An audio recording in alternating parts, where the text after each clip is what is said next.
Okay guys, welcome back sa ating channel. Para sa latest update natin guys, dito kay Realme ngayong October 2025. So sa mga nagpaplano pa lang bumili guys, ngayong October, eto guys, maghahatid tayo sa inyo ng mga latest update dito kay Realme. Lalo na po guys, yung mga nagpaplano pa lang na hindi pa makapunta sa mall. Sana guys, mapanood nyo yung video na to at pakishare na rin po ng ating video yan para po makatulong tayo sa mga iba nating mga naghahanap ng cellphone, especially mga budget phone at mga gaming phones dito kay Realme. So yun guys, samahan nyo ako at umpisahan natin ang update natin. Ito guys yung mga i-update natin dito kay Realme. Kung budget, andito ang kanilang bagong release na Note 70.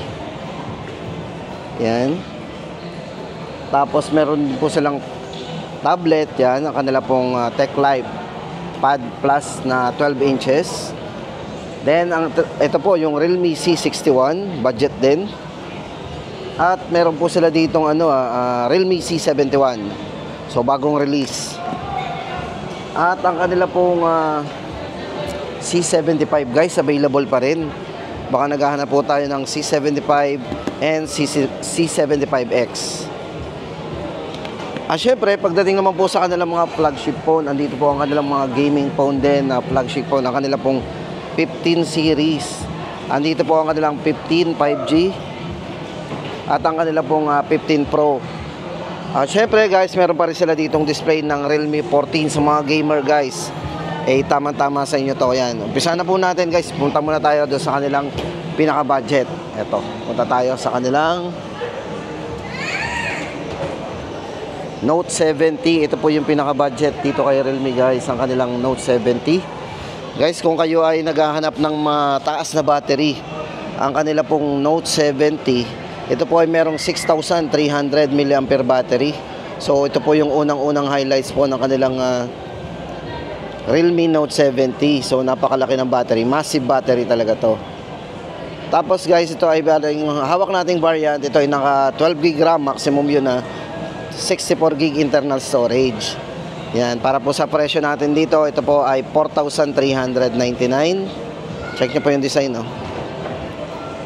So medyo manipis din guys to, 7.94 para sa kanyang ultra slim design. Malakas din po ang volume nito, meron siyang 300% volume. Matibay din po pagdating sa mga bagsakan kasi ito po ay merong armor shell protection din. Yan, para po sa presyo, ulitin po natin, 12GB RAM 64, 4,399, Note 70. Then guys, ito naman ang kanilang Tech Life na tablet, Pad Plus 12. Yan ganda ng design nito. Ito guys, sa mga naghahanap po ng tablet dito kay Realme, ito po ang kanilang Tech Life Pad Plus. Ito po ay merong size ng screen na 12 inches. So medyo malaki po ang ating screen. Yung screen display nito, medyo malaki guys, 12 inches yan. At naka 2K po yung display nito guys, kaya maganda, medyo mataas ang resolution ng screen. 2K ang resolution ng screen. Kung battery naman, ito po ay merong 8,000 mAh battery. Yan, variant po nito is 16GB RAM 256. Malaki na po internal storage natin dito guys. Yan, 9,999 po. So sa mga naghahanap po diyan ng tablet, di ba? Yan po yung bagong release ni Realme, Pad Plus 12 inches. Then guys, ito para naman sa kanilang Realme C61. Ito guys, budget pa rin. Budget po. Yan, check muna natin din sa. Ito po yung matibay guys, Tibay din ng nito. Unang-una po sa features po nito, yung matibay po talaga to. Ang kanilang C61 din. Guys, ito naka-sale, good news. Kasi ang price po nito guys, from 5,000 o 4,999, discounted po ng 500. Ngayon po ay magiging 4,599. Ito po ay 64GB. Yan, bali size ng screen nito is naka 6.7 inches na rin. Medyo malaki din po ang screen nito Yan, 6.7 inches. With iCurve display na rin po yan. Eye comfort display. Naka 90Hz na rin po yung refresh rate ng screen. Yan. Siyempre, kung camera, meron na rin po yung 50 megapixel po na camera. So check natin ang 50 megapixel po nito.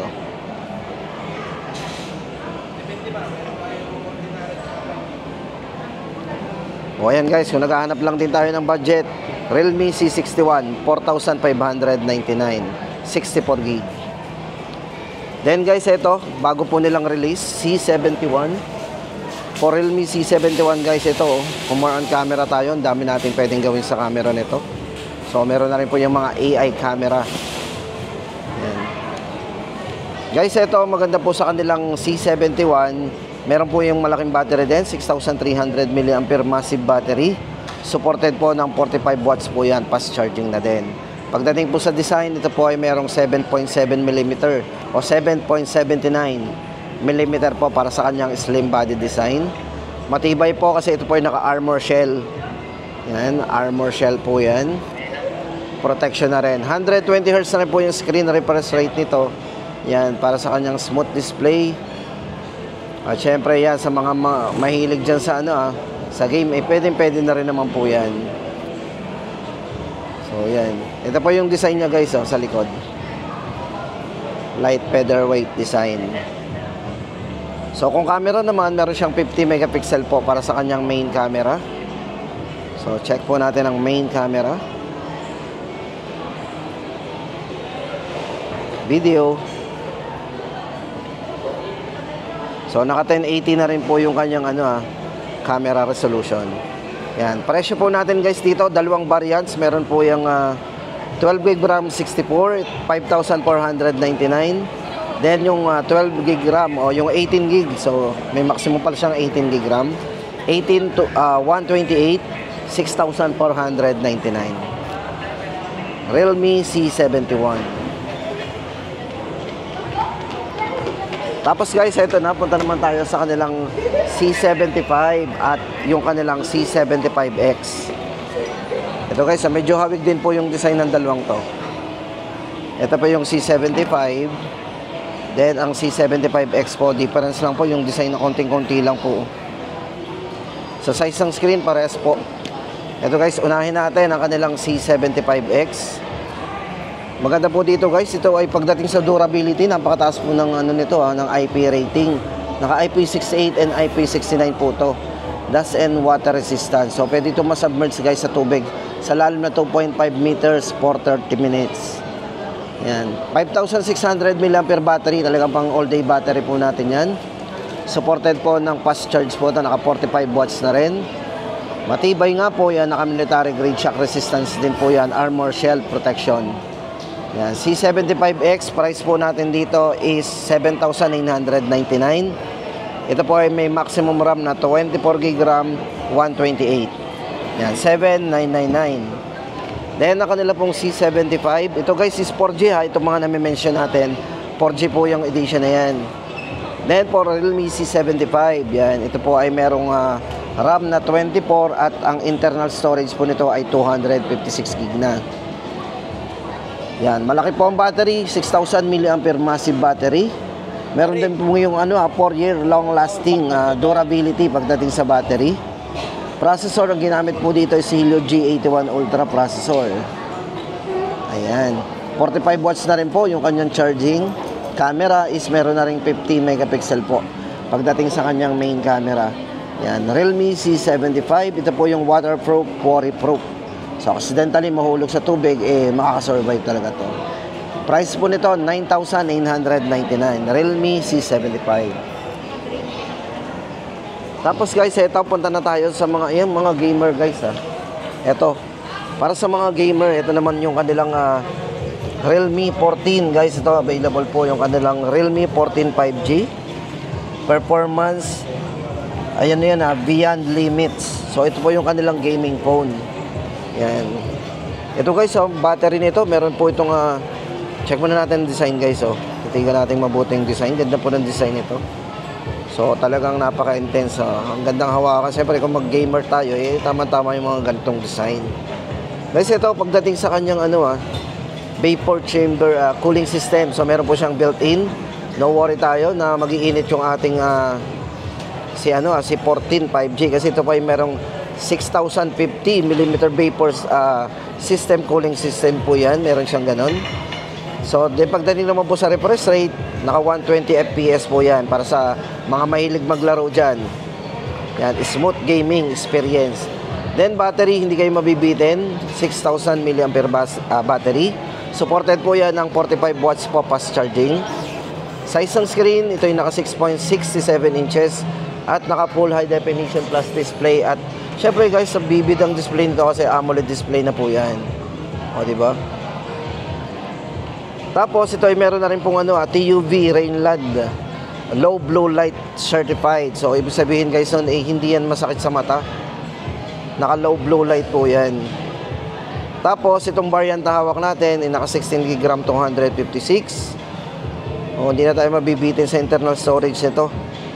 Yan. Then kung camera naman ang pag-uusapan, napakalinaw po ng camera guys. Hindi lang basta pang gaming phone. So meron po tayong malinaw na 50 megapixel po ng camera nito sa main camera with optical image stabilization guys yan ha. Kung video, meron din pong smooth video yan. Naka 1080 60 frame po yan. Kahit malikot ang kamay nyo, nanginginig ay no worry. O diba, makapag-record tayo ng walang kagalaw-galaw. Siyempre, kung more on camera din, marami po itong mga features like yung mga AI. So meron po itong AI Eraser 2.0, AI Motion Deblur, and AI Clear Face. Yan. So pinalilinaw po yung mga kuha natin dito. Para po sa presyo guys ng ating Realme 14 5G, 17,999. O yan guys, sa mga gamer dyan. Tapos ito na guys, punta na tayo sa kanilang syempre yung mga latest model ng kanila pong 15 series. Andito po ang kanilang 15. Ito po yung design ng 15 guys, yung kulay at saka yung design. Parang glass back po yung design nito yung kulay pink. Tapos ito po yung kulay yung kulay na to, Titanium. Storm titanium. So guys, ito yung isang kulay ng 15 5G titanium. Ito guys, bigyan ko kayo ng mga dito, ng mga highlights mo ng specs ng kanilang Realme 15 5G. Yan. Unang-una guys dito, yung kanyang front camera. O di ba? Meron po tayong malinaw na front camera dito, naka 50 megapixel. Usually wala tayong mga 55 megapixel sa mga cellphone ngayon. Pero dito, yan, kung more on camera tayo, ay meron tayo ditong 50 megapixel. So hindi ka natin matatry guys kasi lobat lang to Yan. Pero guys, ito ang maganda dito meron siyang 50 megapixel po para sa kanyang front camera at rear camera. Meron siyang AI na rin cameras. Ayan. Tapos ito, pagdating po sa kanyang chipset, ang ginamit pong chipset dito is Dimensity 7300 Plus 5G processor. Battery, napakalaki po guys ng battery. Parang pan-tablet po ang battery nito kasi 7,000 mAh massive battery. At supported po ng 80 watts superbook charge po yan. Grabe Ito lang po yung cellphone na merong 7,000 mAh battery. Usually nakikita po natin yun sa mga maliliit na tablet, 7,000 mAh battery. Pero dito, andito po kay Realme 15 5G. Siyempre, bago po sa kanya, AI pagdating sa camera, meron siyang AI Edit Genie guys. Voice command lang po yan Pwede tayo mag-command dito pag i-edit. O diba? Yan ang maganda dito. Meron din siyang AI party mode. At syempre, yung kanyang AI multi tasker. Yan. Camera dual 50 megapixel po yan. At maganda po sa video nito, naka 4K resolution at 30 frame. Yan. Pwede po tayong So hindi natin matry, sobrang lobat. Yan. Para po sa presyo guys ng ating Realme 15 5G, ito po ay 23,999. 26GB RAM 256 na po yan. Ayan. Ano pang hinihintay natin guys sa mga naghahanap po dyan ng bagong release na Realme? Titanium, ganda rin Yan, 23,999. Siyempre guys, ang kanila pong Pro. Yan, ito naman po ang kanilang Pro. May dalawang variants po. Ang kanilang 15 Pro 5G. Guys, ito maganda dito. Naka-edge po to. Very slick sa kamay. Ang ganda niyang hawakan. Lalo na itong black na to. Talagang hindi madudula sa kamay. Matte po yung finish na parang leather po yung likod. Guys, ito maganda sa camera. Meron po itong triple 50 megapixel po. Para sa kanyang AI camera, sa video naka 4K resolution, tapos naka 60 fps. Ito guys, try natin para po makita natin yung kanyang smooth video. O tapos guys, hindi lang yan na meron din siyang 0.6, so wide angle. Naka wide angle po yan. No, hindi na po natin kailangan umatras guys kung marami tayong magkukuhanan dyan, yung mga groupie. Gamitin po natin ang wide angle. Then pagdating sa video guys nito, meron po yung resolution na 4K. Check natin. Yan, naka 4K po yan at 60 frame. Ayan, pwede pong i-combination yung dalawa. So napaka-smooth po ng video natin dito. May mataas na resolution pero smooth. Pwedeng pang-vlog. Diba? Sa mga naghahanap ng budget na pang-vlog, syempre yan, ito pwede sa inyo ang kanilang Realme 15 Pro 5G. At ang maganda guys dito, magandang hawakan. Naka-curve kasi likod nito Yan. Then sa battery guys, hindi tayo mabibitin. Meron po itong 7,000 mAh battery din. Grabe, no? Sobrang laki ng battery ito. 7,000 mAh battery. Supported din po ng 80 watts Superbook charge. Tapos guys, ito maganda dito, meron po itong 7,000 mm. Yun po yung tinatawag na airflow vapor chamber cooling system nito.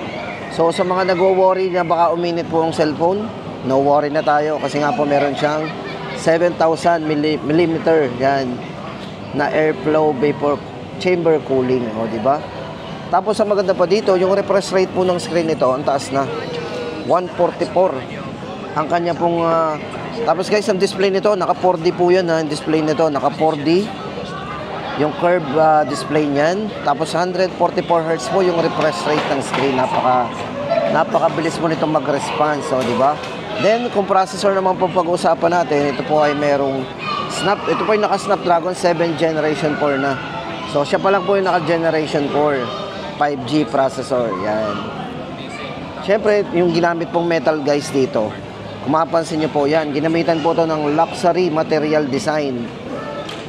So yan, pang luxury talaga yung design nito, napakaganda naman kasi.